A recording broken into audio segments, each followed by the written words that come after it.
This is Faith Vicinanza, and this is my first show in 12 years, and I'm going to give you a quick virtual gallery tour.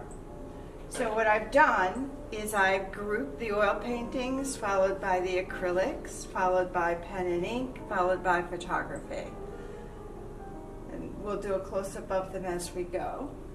So this first piece, I'll talk a little bit about each one. This is oil on canvas, and the canvas is hand-stretched by my teacher.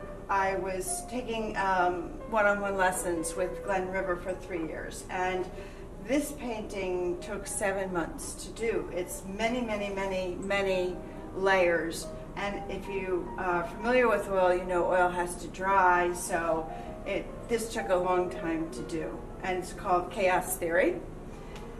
And then the next two are small pieces, and both of these were created as a result of using spare paint. So I'll get back to those in 1 second. This is a painting I did when I was 21, and it was originally in acrylics. And it had gotten damaged and was split right down the middle. The canvas was torn. So for my 50th birthday, my oldest son secretly took this out of storage, took it to a person to have it repaired, and gave it to me as a birthday present, which was really a wonderfully sweet thing to do. And for my 60th birthday, he and his wife paid to have it framed. But it was framed after I repainted it. So even though it was repaired, it was, a second-rate job. And what I did is I renovated this by painting in oil over the acrylic. So I repainted the entire picture. It took 2 months to do. And this one is not for sale. So I will say not for sale on some of these.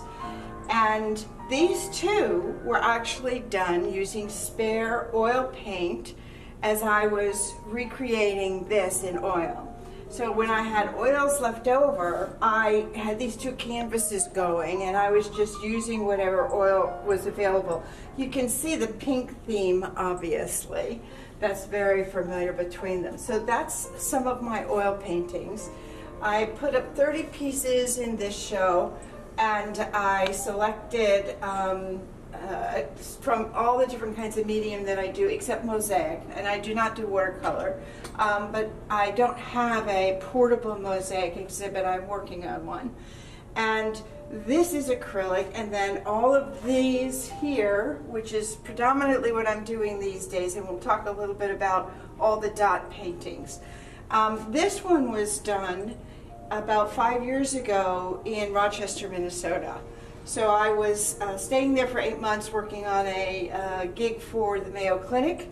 So besides painting, and I sing and I do mosaic work, I also do renovations of houses, and I have a day job, which is as a cybersecurity professional. And I am always eager to tell people that only 10% of the entire global population of cybersecurity professionals are women.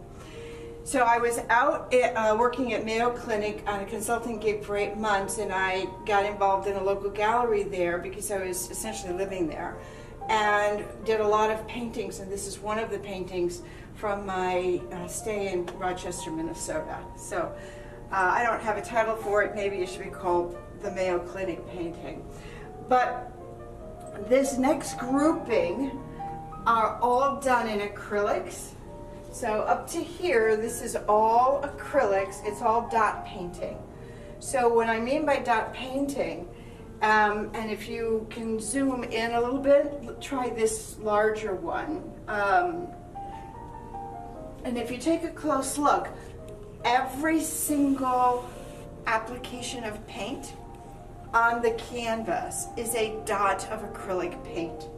So this one took a couple of months to do. This one took a couple of weeks to do. This took about 2 weeks to do. This took a couple of days. This took a couple of days.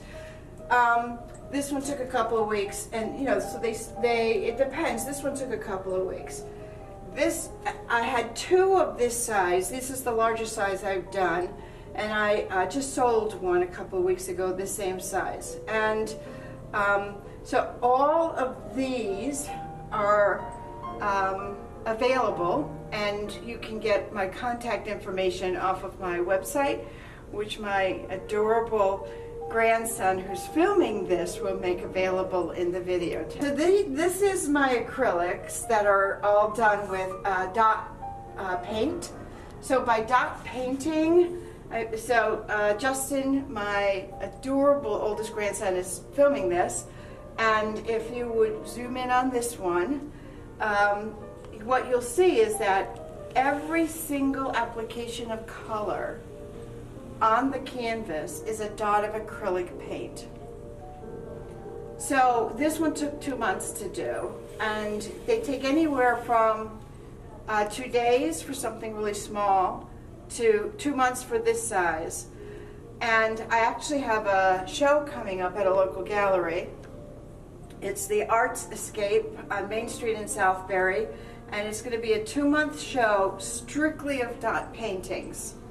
And one of the things it will include is a mantle-sized dot painting piece, which will be 4 feet by 5 feet that I'm working on. All right, so I have a show coming up, and actually when I put a proposal into the gallery and I brought in oils and acrylics and my photography and the dot paintings, Becky, who's the director of the gallery, looked at these and said she didn't want anything else, which was pretty flattering.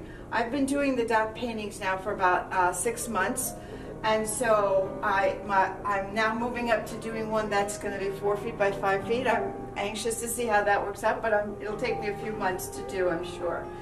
So I've played around with different ways to do these. So this is on a canvas board, and this is actually painted right on foam core, the stuff that you put behind paintings when you're framing them. And this is a piece of wood panel. So I've tried different mediums, and this is framed behind glass, and this one is framed behind glass, as is this one. So when I first started framing them, I tried a couple different options, and in the end I don't really do the glass anymore. I really prefer that they're not behind glass. So what I do is I actually seal them and then frame them without glass. So these are all the dot mandalas or dot paintings, and so you can look up Aboriginal art, which is a form of dot painting. So I've done a couple of pieces that are not the mandalas, that are more in the line of Aboriginal art. And then the next grouping is pen and ink. This is not my piece. This is actually my daughter-in-law, Vera Patel. Of course, now that she's married to my son, it's Vera Michael Arroyo. When I first met her about 10 years ago, when they first started dating, she did this in freehand and gave it to me as a gift. And when I saw this, I became so enamored with it that I started doing pen and ink. And for a few years, I was doing a lot of pen and ink, or multiple media, I would say, because it's more than just pen and ink. What you'll see is I have a few of them up here for display. And this one is all pen and ink. And then these have watercolor in them and glitter in them, but it's mostly pen and ink. So I did a bunch of these, and I have probably about 24 of these out in the world in different people's collections, and including my family has about six of these. And then and I'm working on a piece that's this size right now, but I've been working on it for months because the pen and inks take a long time to do. It takes months and months to do one of these.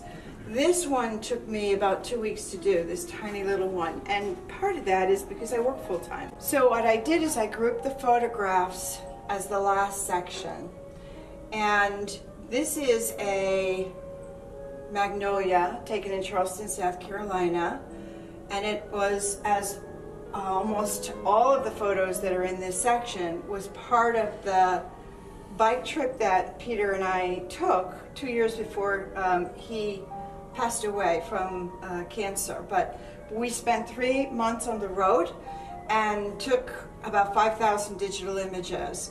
And so the last show that I did was with Peter in 2006 at the Newtown Library.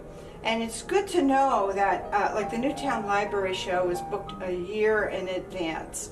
The gallery show that's coming up at Arts Escape is booked 7 months in advance. Some shows you book 2 months in advance. So if you're an artist and you're looking to get your work out there and put shows on, you should expect that you have to book things fairly well in advance and orient yourself to the long game. So what I do with a lot of my photographs and even my artwork is I'm always collecting frames. So I do all of my own matting and all of my own framing. And for instance, I rarely ever pay more than $15 for a frame at a tag sale or an estate sale. So this gorgeous frame, I got it at an estate sale. It had a print in it. I removed the print and put my photograph in there and, you know, cleaned it up. And I always, and I won't do it on the big one, but let me see if I can grab a small one here. So after I mat and frame my products, I always put a dust cover on. So I'm very particular about the quality of the finished product. So all of my pictures, almost all of those have a dust cover on the back. Some of the paintings are open canvas. That's not uncommon with a painting on a large canvas. So this one is from the bike trip. Peter and I spent 3 months cycling in 2005 from Key West, Florida to St. Stephen, Canada. And this is in Frenchman's Bay in Maine, the last state. We went from Florida all the way, like I said, to Canada. This is not from the bike trip, but this is from a butterfly sanctuary in Key West, Florida, and that was actually taken by Peter. These two are actually from Lake Lilanona in Newtown, Connecticut, where Peter and I lived for 16 years. So these were from the year that Peter bought me a brand new Nikon with all of the trimmings as a Christmas gift. And I went out and I shot winter pictures. So this is from New Hampshire, from the bike trip. This is actually from my garden in Wolcott. This is from my garden in Wolcott, and this is from my garden in Wolcott. And this is from Fort Tortuga in the islands below the Keys. And those are some of my photographs. And then this piece, which is anchoring the show, is my daughter-in-law, V. We call her V. And she's also an artist. So we have a shared studio space, and she paints differently than I do. I could not do this, I don't think. We can do what we can do, and we can't do what we can't do. But this is a piece by V, and I wanted to anchor the show with a big piece, and so we've got her piece in the show to help us do that. And you can get information about the works here on my website, which will be available on the video.